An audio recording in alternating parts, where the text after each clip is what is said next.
ఎట్టి పరిస్థితుల్లో కూడా నా ప్రవర్తన విషయంలో దేవునికి వ్యతిరేకమని ప్రవర్తించను.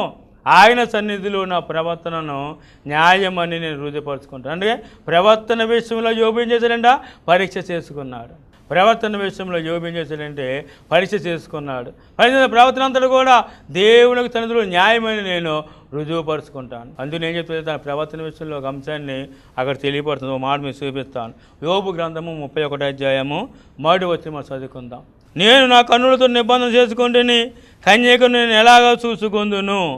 నా కన్నులతో నేను నిబంధన చేసుకున్నాను కనుక కన్యకను నేను ఎలాగ చూస్తాను. చూసారా, తన ప్రవర్తన విషయంలో కన్నులతో నిబంధన చేసుకున్నాడంట. ఎలాగంట? కన్యకైన స్త్రీని చూడకూడదని గత దినాల్లో మీకు తెలియపరచడం జరిగింది.